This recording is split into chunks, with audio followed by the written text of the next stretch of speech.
Today on Discovering Magnolia Texas, we are going to interview the chief of the fire department and his staff. This is a little bit different of a twist, but I promise you, you're gonna love it. Let's go see what they're all about.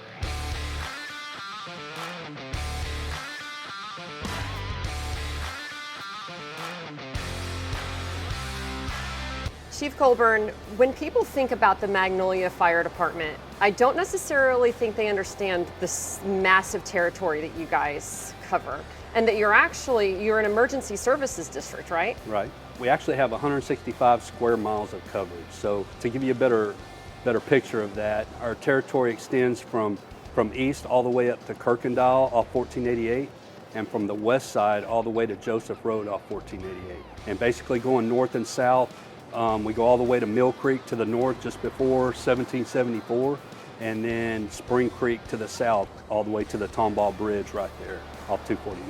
How many people is that, roughly? Roughly right now, population-wise, we're around 140,000. Wow. But I think there's about 51,000 homes platted for new construction already in our area, so just in our precinct alone. So that number is growing by the day. Right, right. Yeah, Montgomery County for sure is going through a lot of growth. Yeah. What are some of the challenges that you see in your position covering such a vast territory? So the main challenge is the area, right? And making sure that we're taking care of all of our population. Unfortunately, our growth is not coming from one area. It's kind of coming from every area. So we have to make sure when we're building our stations and we're staffing our stations that we're spread out enough to where we can get to someone. The ISO or the insurance actually rates homeowners insurance on how fast we can get there and deliver water and deliver services. We're trying to situate our stations and our staffing to where we make sure we get to most of the population, which we do right now, about 90% of the population within that 5-mile range, which helps in their homeowners insurance. Right.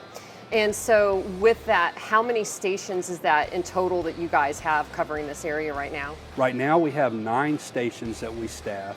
We have land purchased for 3 more future stations as well. So that's kind of where we're at. Now you are our new fire chief, correct? I am. All right.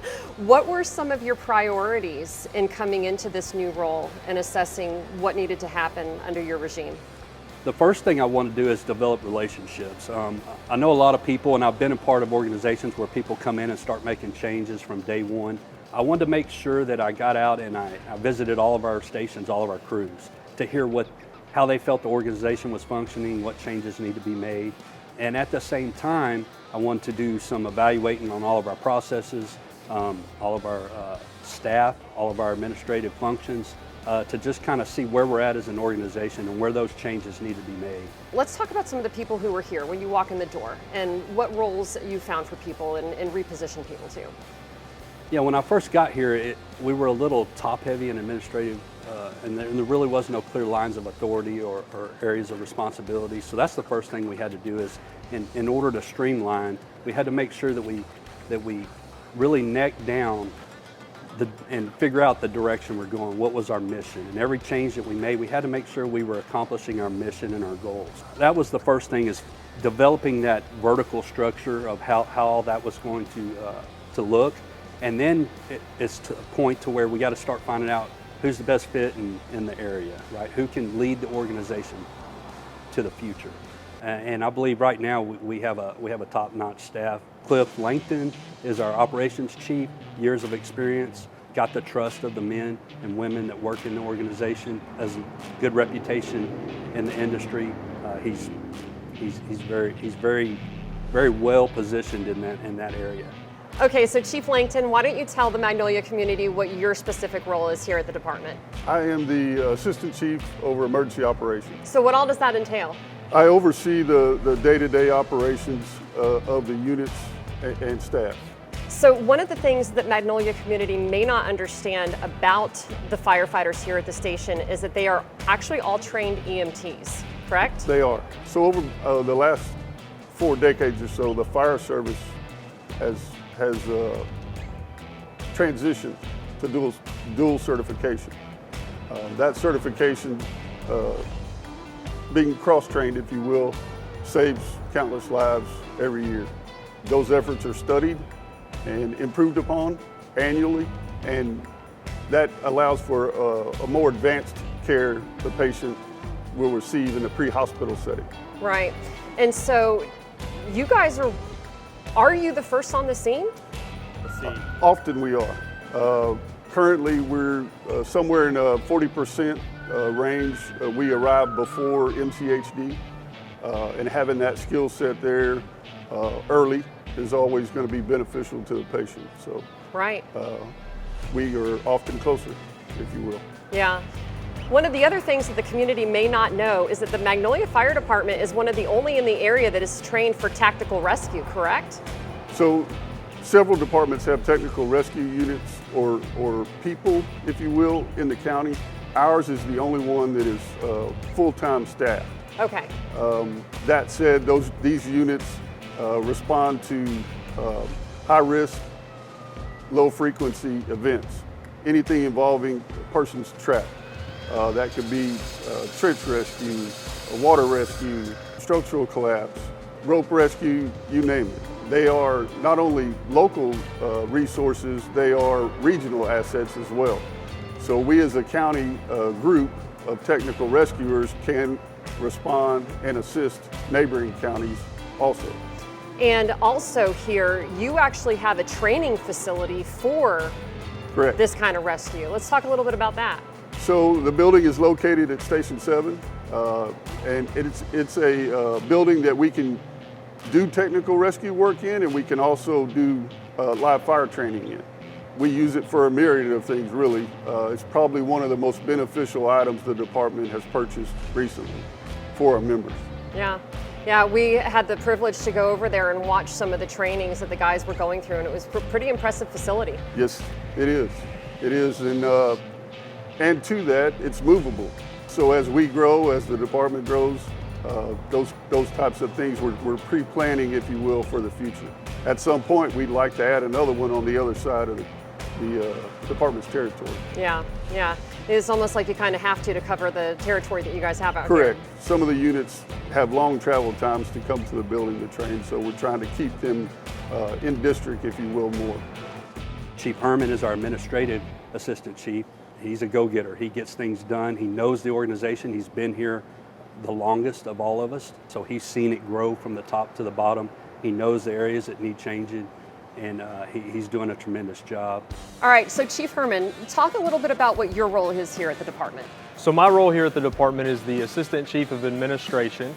So we have two assistant chiefs, one that's over emergency operations and one that's over administration. So I handle more the business side of the organization, from payroll and benefits to all the fun stuff that most of the firemen probably would want to do. When people think about the fire department, I think a lot of people just think about the guys going out and going into a fire to save somebody. But there's actually a lot of stuff that happens on the back end here at the department. Let's talk about some of that. So probably the best way to put it is every parent with high school age kids has sleepovers for birthday parties and things of that nature. The fire station's like the best sleepover of the year. That's a day-to-day basis. We have 3 shifts and very different personalities between A, B, and C shift. A lot of station pride and a lot of interaction among the guys. But it's a family environment. It's like having a sleepover with all of your closest friends, and it's just it's an extension of your family. Right. And let's talk about some of that camaraderie. And you mentioned the word family a lot. So these guys spend so much time together. It's almost like a fraternity, and to a certain extent, and that they are creating their own identities with each other and their organizations. They absolutely are. So between the 3 shifts, they work a 48-96. So 1/3 of their life is spent at the fire station. They've developed their pride, and you'll see it with the station patches. All of them have a different tie to the area they serve. So from Station 4, that's the Decker Prairie Dogs, to Station 3, that's Buterra Brawlers. They're all tied back to the local area that they serve, and it's something that those 3 shifts have agreed on to take pride and ownership within their station. So we're here at Station 181. Let's talk about what their patch is. So Station 181, their patch is a playing card. It's a jack of all trades. Some of that ties back into, there's a battalion chief that runs out of here, a truck company, an engine company. So it's a dual house plus a chief. So they're the jack of all trades. The different trainings, so what is going on specifically in the firehouse behind the scenes? Are they working on vehicles? They're helping maintain the station. What are all sorts of things that you guys do as part of your jobs outside of going in and helping the community? Everything that you just stated and more. It's just like owning a home, except we are trying to be good stewards of the taxpayers' funding. So the guys are taking care of the station, doing general maintenance items, the trucks. Everybody always knows the fire truck stays nice and clean and the guys wash it a lot. That's the reason they take pride in all of that. But otherwise, cooking, cleaning, you name it, just like you would do at home, maybe just a little better.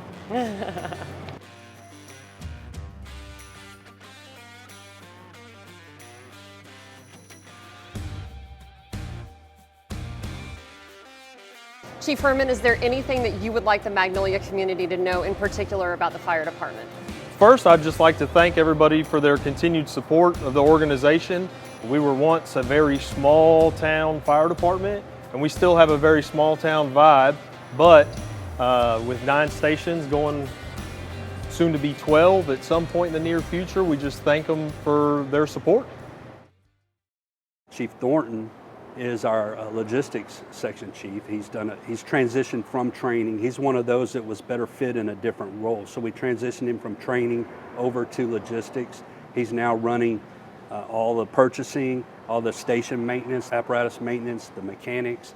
He's in charge of that area, and he's doing a tremendous job getting us more strategically minded in the way that we make decisions. He's doing a good job there. And Captain Perry, he's a kind of a jack of all trades. He's emergency preparedness, but he's also our community risk reduction leader. He's our PIO. He's our IT guy. He kind of wears a lot of different hats. He stays busy, and he's a great asset as well.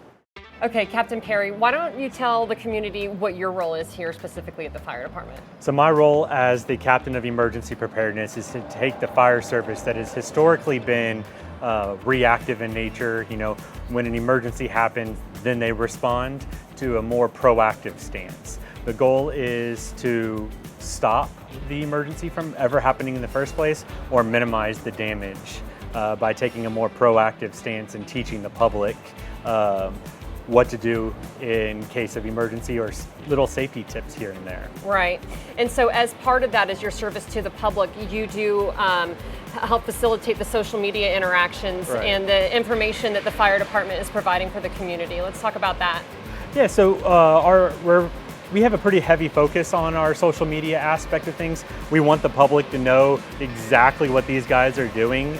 We want them to know what happens in their community. We're special here because a lot of our members live in the community. Right. And so they're responding to their neighbors. They have more buy-in to help protect and take a proactive stance because they shop at the same stores, they go to the same restaurants, and they cheer for the same football team. Right, yeah. Yeah, and one of the things that I love that you guys do on social media is a little bit of bantering. Let's talk about your relationship with the police department. It's all in good fun. You know, they like to say that we spend a lot of time in the recliners, which you guys will see throughout the day. We clearly don't. And we like to say they spend a lot of time at the donut shop. It's a lot of back and forth. It's all in good fun, but I think the community needs to know that we're friends. Right. It's a friendly, brotherly love that goes on in front of the public, and for the most part, they all love it. It's funny back and forth, and you know, it humanizes the badge per se, and shows that hey, these guys that have to respond to these emergencies day in and day out and see some of the worst things imaginable are still humans. Right. They still want to have fun, and it's fun to show that side of things. Absolutely. And how can the Magnolia community find you on social media?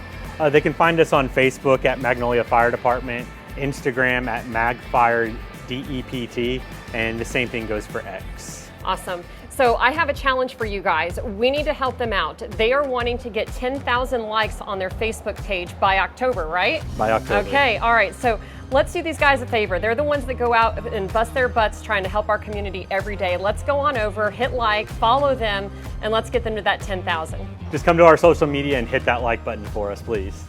We've got a good team. It's a small team. We stay busy, but I think you know, we all want the same goals and we're all pulling the same way, so I'm excited. Right, and I think one of the things that you mentioned there is the longevity of some of these people who have been in these positions. But you yourself, you're from Magnolia, right? I am. I was actually, my previous experience comes from Houston. I had 28 years in the Houston Fire Department, but I've lived in Magnolia since the first grade. So I've been here for 40 plus years. I've seen it from nothing but woods to what it is now. Right. So I'm definitely plugged in to the community. It means a lot to me. You know, I'm going to do everything I can to make sure that this department is accomplishing its mission. Chief, do you have any final words for the Magnolia community?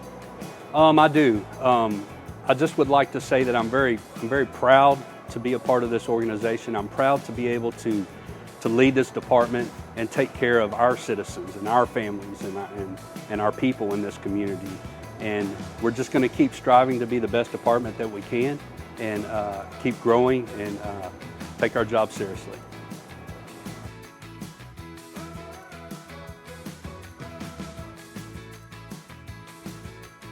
Thanks for joining us today on Discovering Magnolia Texas. You guys, these guys are part of our community. They're here for our community and their families are in our community. Go on over and give them some support and show them some community love. This Small Business Spotlight is brought to you by Erica Stietenroth, your local Magnolia Realtor, in partnership with Southwest Montgomery County Chamber of Commerce.